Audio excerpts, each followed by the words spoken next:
নমস্কার ভক্তরা, জয় শ্রীকৃষ্ণ, রাধে রাধে। বন্ধুরা, আমূলকী একাদশী ব্রত 2026 সালে কবে পালন করতে হবে? 26শে ফেব্রুয়ারি বৃহস্পতিবার নাকি 27শে ফেব্রুয়ারি শুক্রবার? এবং এই একাদশী ব্রতের দিনে কি কি খাওয়া যাবে, কি কি খাওয়া উচিত নয়, আবার পারণ কখন করতে হবে?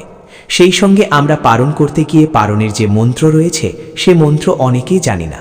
আজকের এই পর্বে আমরা সেই প্রসঙ্গে জানার চেষ্টা করব। শাস্ত্রে এই আমূলকী একাদশী ব্রতের বিশেষ মাহাত্ম্য কথা বর্ণনা করা হয়েছে। আশা করছি আজকের এই পর্ব আপনাকে একটুকু হলেও সমৃদ্ধ করবে। তাই আসুন আগামী কিছুক্ষণ সময় ধৈর্য ধরে আমূলকী একাদশী প্রসঙ্গে জেনে নেই। যদি আজকের এই তথ্যগুলো জেনে আপনার ভালো লেগে থাকে তবে অবশ্যই একটি লাইক করে কমেন্টে জয় শ্রী বিষ্ণু ভগবানের জয় একবার হলেও লিখে যাবার অনুরোধ জানাচ্ছি। দেখেন, একাদশীর মতো পবিত্র কোনো ব্রত নেই। গত কয়দিন আগে গেল শিব চতুর্দশী ব্রত, যাকে মহাশিবরাত্রি ব্রত বলা হয়। আবার সোমবারে মহাদেবের ব্রত রয়েছে। তো এরকম করে সনাতন ধর্মে অনেক প্রকার ব্রত রয়েছে। বৃহস্পতিবারে মা লক্ষ্মীমের ব্রত, কাত্যায়নী ব্রত, দামোদর ব্রত, ভীষ্ম পঞ্চব্রত, ব্রহ্মচর্য ব্রত। সনাতন ধর্মে এরকম অনেক প্রকার ব্রতের কথা উল্লেখ আছে। কিন্তু এরকম যত প্রকার ব্রত রয়েছে, সর্বশ্রেষ্ঠ ব্রত হচ্ছে একাদশী ব্রত, যাহার ওপরে কোনো শ্রেষ্ঠ ব্রত নেই। জীবনে যত বড় অশুভ সময় থাকুক না কেন, যত কঠিন সময় আসুক না কেন, যদি ভক্ত ভক্তি ভরে ব্রত করে মহাদেবের পুজো আদি করতে পারে, তবে এর ফলে মহাদেবের কৃপায় সেই ভক্তের সমস্ত অশুভ দূরীভূত হয় এবং সমৃদ্ধি লাভ হয়ে থাকে ভগবান শ্রী বিষ্ণুর কৃপায়। কেননা একাদশী ব্রতের মূল মানে প্রভুই হল ভগবান, যে কারণে একাদশীকে হরিবাসর বলা হয়। যেমন বৃহস্পতিবার মা লক্ষ্মীর দিন, শনিবার শনি দেবতার দিন, তেমনি একাদশী ব্রতের দিনটি হচ্ছে এটি মহাদেবের দিন নয়, এটি হচ্ছে ভগবান শ্রী বিষ্ণুর অত্যন্ত প্রিয় দিন। আর সেই একাদশী ব্রতের দিনে যদি কেউ অজান্তেও ব্রত করে মহাদেব ভগবান শ্রী বিষ্ণুর পুজো আদি করতে পারে, তবে তার ফলে ভগবানের কৃপায় তার জীবনের সমস্ত অশুভ দূরীভূত হয় এবং সমৃদ্ধি লাভ হয়ে থাকে। বিশেষত বছরে 24টি একাদশী ব্রত রয়েছে, যার মধ্যে একটি শ্রেষ্ঠ ব্রত হচ্ছে এই পবিত্র আমলকী একাদশী ব্রত। কিন্তু কেন এই একাদশী ব্রতটি অন্যান্য একাদশীর থেকেও শ্রেষ্ঠ? কেননা যারা এই একাদশী ব্রত পালন করবে, বলা হয়েছে তাদের সহস্র গোদানের ফল। যেমন এক ধরনের দান আছে গোদান। যদি পিতামাতা নরকে যায়, সেখান থেকে গাভীদানের ফলে তারা কিন্তু উদ্ধার লাভ হয়। শাস্ত্রে গরুর পুরাণে এমনটা কিন্তু উল্লেখ আছে। এজন্য জগতে অনেক প্রকার দান রয়েছে। শুধুমাত্র দান করার মাধ্যমেও ব্যক্তি ভগবানকে প্রাপ্ত হতে পারে, যার প্রমাণ হচ্ছে সেই বলি মহারাজ। তিনি দান করার মাধ্যমে ভগবান শ্রী বিষ্ণুর কৃপা লাভ করেছেন। এজন্য হরিশ্চন্দ্র রাজাকেও আমরা দেখতে পারি। তো পিতামাতা অথবা পূর্বপুরুষ যদি নরকেও গমন করে, সেখান থেকে তাদের উদ্ধারের জন্য গোদান করা অত্যন্ত শুভ। গোমাতাকে দান করা উচিত, গাভী দান করা উচিত। আর গোমাতাকে দান করার মাধ্যমেও সেই নরক থেকে উদ্ধার হওয়া যায়। কিন্তু এরকম সহস্র গাভী দান করলে যে পুণ্যফল লাভ হয়, এই পবিত্র একটি আমলকী একাদশী ব্রত পালন করলে সেই পুণ্যফল কিন্তু লাভ করা যায়। দ্বিতীয়ত হচ্ছে শুধু তাই নয় যে ভগবান বিষ্ণুর লোক প্রাপ্তি, বিষ্ণু লোক পর্যন্ত লাভ করা যায়। এই যে আমরা মনুষ্য জীবন লাভ করেছি, আমাদের কত রকম উদ্দেশ্য থাকে। লেখাপড়া করব, একটা চাকরি পাবো, টাকা পয়সা ইনকাম করব, ভালোভাবে জীবন যাপন করব, আমার জীবন সফল। কিন্তু প্রকৃত সফলতা এটাকে বলা হয়নি। মনুষ্য জীবনের প্রকৃত সফলতা হচ্ছে যদি ব্যক্তি এই জন্ম মৃত্যুর চক্র থেকে উদ্ধার হয়ে বৈকুণ্ঠে ভগবানের কাছে ফিরে যেতে পারে। এটা হচ্ছে মনুষ্য জীবনের সফলতা। আর এই পবিত্র একাদশী ব্রত পালন করলে তিনি বৈকুণ্ঠ লোক প্রাপ্ত হয়, বিষ্ণু লোক প্রাপ্ত হবেন। এ হচ্ছে এত মহিমা হচ্ছে এই পবিত্র আমলকী একাদশী ব্রতের। তো সেজন্যই একাদশী ব্রত যদিও বা আমরা অনেকেই জানি কিভাবে ব্রত পালন করতে হবে, তারপরেও সংক্ষেপে জেনে নিচ্ছি। একাদশের আগের দিনে অবশ্যই নিরামিষাদি খাবার গ্রহণ করতে হবে, যাকে সংযম পালন করা হয়। শাস্ত্রে বলা আছে, যেমন একটা কচ্ছপ তার হাত পাগুলোকে নিজের মধ্যে গুটিয়ে নেয়, তেমনি সংযম মানে হচ্ছে সংযত ব্যক্তি সমস্ত খারাপ বিষয় থেকে নিজেকে গুটিয়ে নিয়ে সংযতভাবে জীবনযাপন করাকে বলা হয় সাত্ত্বিক জীবন, সংযমী জীবন। অন্ততপক্ষে একাদশীর আগের দিনে এই সংযম পালন করতে হয়। মাছ মাংস আদি রাজসিক খাবার খাওয়া উচিত নয়। অতিরিক্ত মশলাদার খাবার, ভাজা এগুলোকে বর্জন করে একাদশীর আগের দিনে রাত্র 11টার আগে খাবার খেয়ে দন্ত ধাবন বা দাঁত ব্রাশ করা উচিত। না হলে অনেকের আছে দাঁতের গোড়ায় খাবার আটকে থাকে, আর একাদশীর দিনে সেই খাবার পেটে গেলে এতে ব্রত ভঙ্গ হয় না, কিন্তু ব্রতে দোষ লাগে। তাই একাদশীর আগের দিনে দন্ত ধাবন করে নেওয়া উচিত। এবং একাদশীর দিনটি হচ্ছে মুখ্যত বিষয়। এই দিনে আমরা কি করি? সাধারণত আমরা অলস বেশি ঘুমাতে পছন্দ করি, কিন্তু অন্ততপক্ষে একাদশীর দিনে বেশি বেলা করে ঘুমানো উচিত নয়। সূর্যদেব উদিত হবার পূর্বে শয্যা ত্যাগ করা উচিত। এজন্য একটা কথা পাওয়া যায় এরকম যে পাখি ঘুমাতে যাওয়ার সময় আমাদের ঘুমানো উচিত, এবং পাখি যখন ঘুম থেকে ওঠে তখন আমাদের ঘুম থেকে ওঠা উচিত। এদের স্বাস্থ্য ভালো থাকে। বিড়াল যেখানে ঘুমায় ওখানে ঘুমানো উচিত, কেননা বিড়াল কখনো নোংরা জায়গায় ঘুমায় না। ঘোড়া যেখানে জল পান করে ওখান থেকে জল পান করো, ঘোড়া কখনো নোংরা জল পান করে না। এগুলো জীবনের নীতি, খুব সুন্দর সুন্দর নীতি। তো যাই হোক, মূলত আমাদের খুবই সকাল সকাল ঘুম থেকে ওঠা স্বাস্থ্যের জন্য খুবই ভালো। অন্ততপক্ষে এই একাদশীর দিনে আমি ব্রত করেছি, অথচ ইচ্ছা মতো সারাদিন ঘুমালাম, এটা কিন্তু ব্রত হলো না। উপবাস কেন বলে? এই দিনটি হরিবাসর ভগবানের অত্যন্ত প্রিয় দিন। এই দিনে ব্রত করে ভগবান শ্রী বিষ্ণুর পুজো আদি করাটাই হচ্ছে মূল বিষয়। উপ মানে নিকটে, বাস মানে বাস করা। এই দিনে ভক্ত সান্নিধ্যে কাটানো উচিত। ভক্ত সঙ্গে হরিকথা আদি শ্রবণ করা উচিত। এই ব্রতমাহাত্ম্য কথা আপনারা শ্রবণ করবেন। এটা হচ্ছে ব্রতের মূল বিষয় বা মুখ্যত বিষয়। তো এভাবে করে আপনারা ব্রত আদি করে তারপরে অবশ্যই পুজো দিবেন।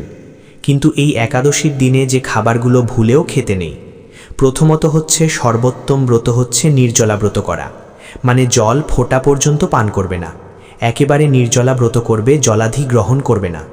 যদি কেউ ব্রতের পূর্ণ ফল লাভ করতে চায় তবে তার নির্জলা ব্রত করা উচিত। জল ফোঁটাও পান করা উচিত নয়, কিন্তু নির্জলা ব্রত করতে পারে না অনেকেই, আমি নিজেও পারি না।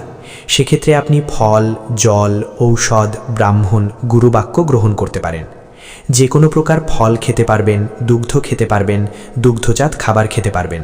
এভাবে করে আপনি ব্রত পালন করেন। তবে এই ফল খেয়েও হচ্ছে না, কষ্ট হয়ে যাচ্ছে। অনেকে আছে প্রবাসী কাজ করে, তারাও ব্রত করে, অনেকে কমেন্ট করে। তবে সেক্ষেত্রে আপনি যদি কষ্ট হয়ে যায় অথবা অসুস্থ হন, সেক্ষেত্রে আপনি এই ব্রতের দিনে সবজি রান্না করে খেতে পারেন, যেমন মিষ্টি কুমড়া, মিষ্টি আলু, পেঁপে, কাঁচকলা, কাঠবাদাম, কাজু বাদাম, ফুলকপি, বাঁধাকপি নয়। এগুলো আপনারা সূর্যমুখী তেল না হলে ঘি দিয়ে রন্ধন করে ভগবানকে ভোগ নিবেদন করতে হয়। আমরা কি করি? সরাসরি রান্না করেই আমরা নিজেরা খাবার খেয়ে নেই। কিন্তু না, একাদশীর দিন হরিবাসর ভগবানকে এই দিনে নিবেদন করি, ভগবানের প্রসাদ গ্রহণ করা, এটা হচ্ছে বেশি মাহাত্ম্যপূর্ণ। তো আপনারা ভগবানের প্রসাদ এভাবে সবজি রান্না করে গ্রহণ করতে পারেন। তবে যে খাবারগুলো ভুলেও খাওয়া উচিত নয় একাদশীর দিনে, আপনি ব্রত করেন কিংবা না করেন, একাদশীর দিনে এই সমস্ত খাবারকে বর্জন করা উচিত। তা না হলে মহাপাপের ভাগী হতে হয়। তা হচ্ছে যে কোনো প্রকার ধান জাতীয় খাবার, খিচুড়ি, বিস্ক, তারপরে হচ্ছে ভাত, পায়েস, এগুলোকে বর্জন করা উচিত। গম জাতীয় খাবার, বিস্কিট, কেক, পাউরুটি, আটা রুটি, এগুলোকে বর্জন করা উচিত। যে কোনো প্রকার ডাল, তারপরে হচ্ছে ছোলা বুট, এছাড়াও আপনি সরিষার তেল বর্জন করতে হবে। জিরা, দারচিনি ব্যবহার করা উচিত নয়, মানে পঞ্চরবি শস্য বাদে। আবার আমরা যে সবজি রান্না করতে যাই সেখানে যে কোনো প্রকার শাক খেতে নেই। পুঁই শাক, ঢ্যাঁড়স, বটবুটি, সিম, বেগুন, বাঁধাকপি, ওটস, কাউন, শ্যামা চাল, শ্যামাদানা, এগুলোকে বর্জন করে তারপরে আমাদের একাদশী ব্রত পালন করা উচিত। মূলত হচ্ছে খাবারের দিকে নজর দেওয়া উচিত নয় একাদশীর দিনে। কষ্ট হয়ে গেলে সিম্পলভাবে সবজি রান্না করে খেতে পারেন।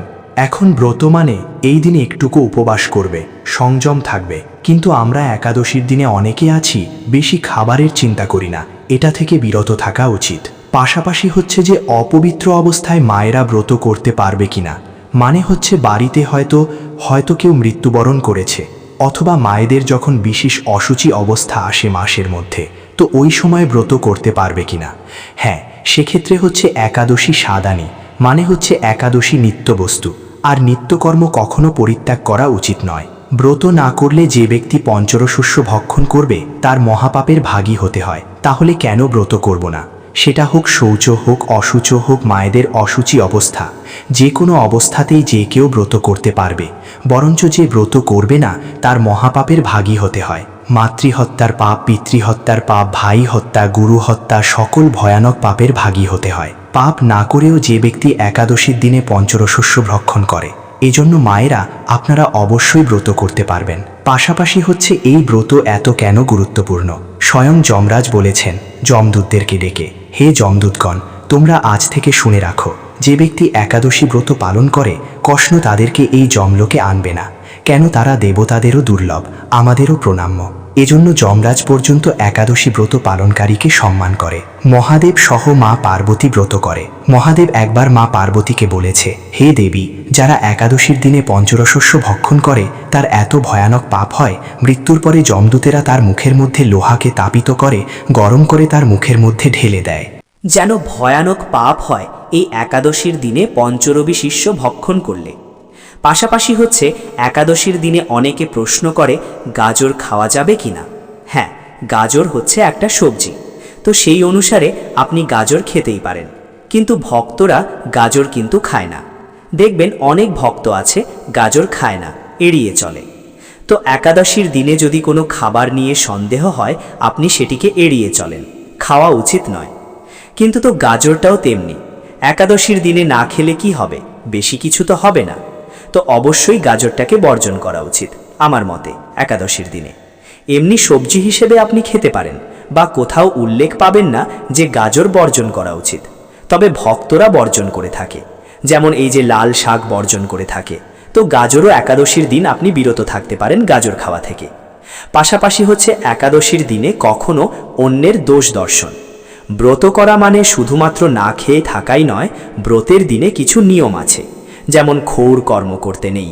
আবার আমরা অপারের নিন্দা বেশি করি, এক জায়গায় বসলে কে কি করেছে, কোথায় কি হয়েছে, সমস্ত নিন্দা শুরু হয়ে যায়।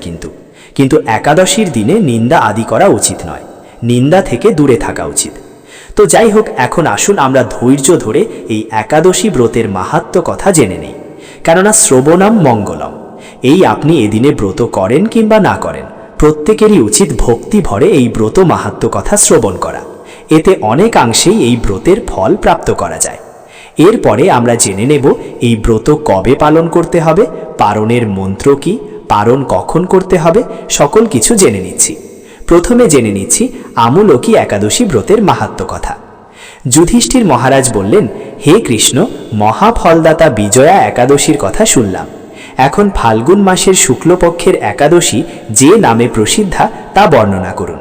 শ্রীকৃষ্ণ বললেন, হে মহাভাগ যুধিষ্ঠির, মান্ধাতার প্রশ্নের উত্তরে মহাত্মা বশিষ্ঠ এই একাদশীর মহিমা কীর্তন করেছিলেন। আপনার কাছে এখন আমি সেই কথা বর্ণনা করছি। এই একাদশীর নাম আমলকি। বিষ্ণুলোক প্রদানকারী রূপে এই একাদশী বিশেষভাবে মহিমান্বিত।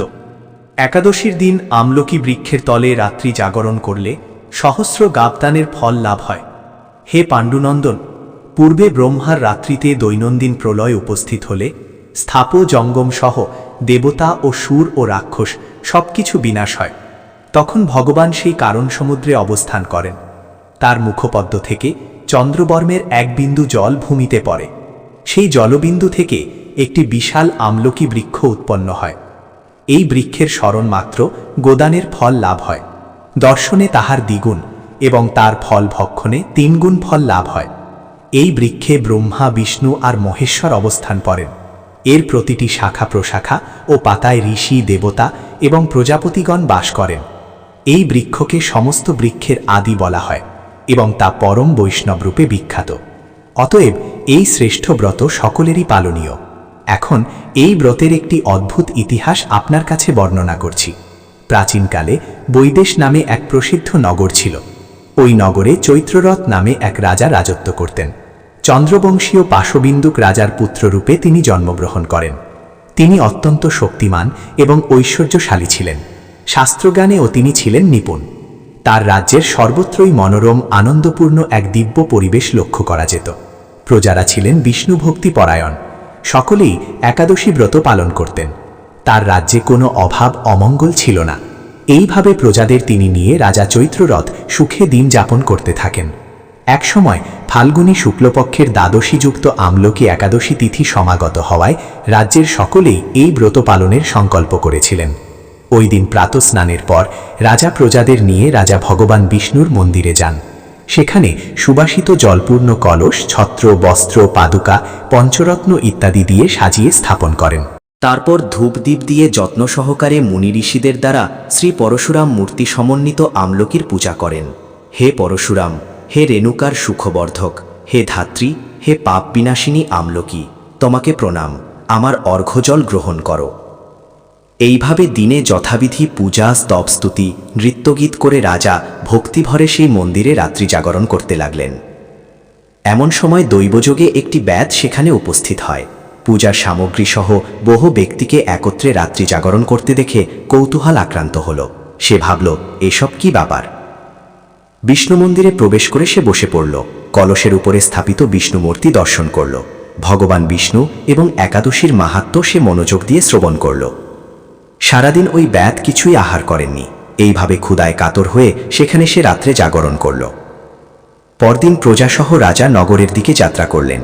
সেই ব্যাধ তার গৃহে ফিরে গেল। এরপর একসময় ব্যাধের মৃত্যু হল। একাদশীতে রাত্রি জাগরণ ব্রত প্রভাবে সেই ব্যাধ পরবর্তী জন্মে এক রাজ্যের অধীশ্বর রূপে নিযুক্ত হন। জয়ন্তী নামে এক নগরী ছিল। সেখানে বিদরাত নামে এক রাজা বাস করতেন। ওই ব্যাধ বিদরাত রাজার মহাবলী পুত্ররূপে জন্মগ্রহণ করেন। তার নাম হয় বসুরাত। 1,00,000 গ্রামের আধিপত্য তিনি লাভ করেছিলেন। তিনি ছিলেন সূর্যের মতো তেজস্বী, চন্দ্রের মতো কান্তিমান এবং পৃথিবীর মতো ক্ষমতাশালী। বিভিন্ন সদ্গুণে ভূষিত বসুরাত পরম বিষ্ণু ভক্ত ভক্তিপরায়ণ হন। এই মহাদাতা রাজা একবার শিকার করতে গিয়ে পথ ভুলে যান। গভীর জঙ্গলের মধ্যে ক্ষুধায় পীড়িত হয়ে তিনি ক্লান্তিবশত শুয়ে পড়েন। এমন সময় কতগুলি পর্বত নিবাসী মিলেছ রাজার কাছে এসে নানাভাবে উৎপীড়ন করতে থাকে। রাজাকে তাদের শত্রু মনে করে তারা তাকে হত্যা করতে চেষ্টা করে।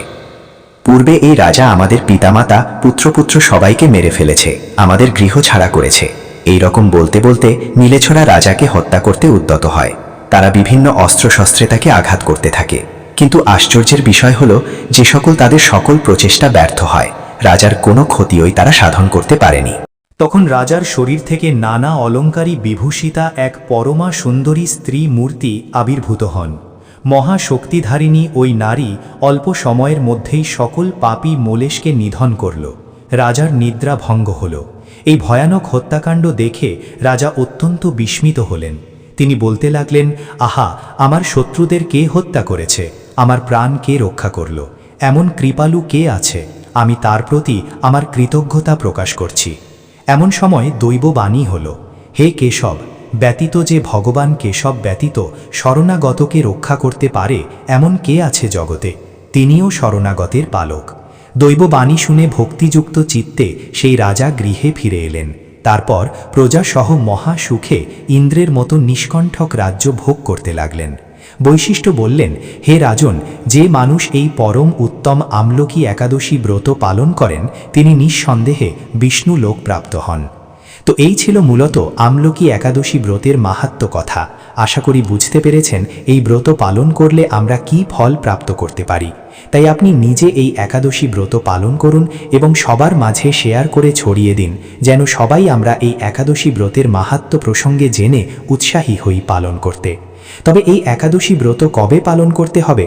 মূলত একাদশী তিথি শুরু হবে আগামী 26শে ফেব্রুয়ারি বৃহস্পতিবার রাত 1টা থেকে 27শে ফেব্রুয়ারি শুক্রবার রাত 10:53 পর্যন্ত। এই সময়টুকুর মধ্যে এই একাদশী তিথি থাকবে। তাই উদয়া তিথি মেনে আমাদের এই একাদশী ব্রত পালন করতে হবে আগামী 27শে ফেব্রুয়ারি শুক্রবার। এবং ব্রত যত ভালোভাবে করি, পারণটা কিন্তু যথাযথ সময়ের মধ্যে করা উচিত, কেননা পারণ অত্যন্ত গুরুত্বপূর্ণ বিষয়। তাই এই একাদশী ব্রতের পারণ করতে হবে পরদিন সকাল 6:21 থেকে 10:14 মধ্যে। এবং পারণ করার সময় যে পারণ মন্ত্র তা হচ্ছে ওম একাদশম নিরাহারা ব্রতা নেনে কেশবা প্রসিদ সুমুখ নাথ জ্ঞান দৃষ্টি প্রতভাব। এই মন্ত্র উচ্চারণ করে ভগবানের কাছে প্রার্থনা করে তারপরে একাদশী ব্রতের পারণ করতে হয়। আপনি মন্ত্র না জানলেও নিজের মতো করে প্রার্থনা করবেন, হে প্রভু, এই যে ব্রত করেছি, যদি কোনো ভুল ত্রুটি হয় তুমি ক্ষমা করে আমার প্রতি কৃপা বর্ষণ করো। এভাবে করে প্রার্থনা করবেন। করি ভিডিওটি আপনাদের সামান্য হলেও উপকারে আসবে। ভগবান কৃষ্ণ, ভগবান নারায়ণ এবং মা লক্ষ্মীর কৃপায় আপনারা সবাই ভালো থাকুন, সুস্থ থাকুন, এই প্রার্থনা করি। আজকের মতো এখানেই ভিডিওটা শেষ করলাম। জয় ভগবান কৃষ্ণ, জয় মা লক্ষ্মী, জয় গুরু, রাধে রাধে।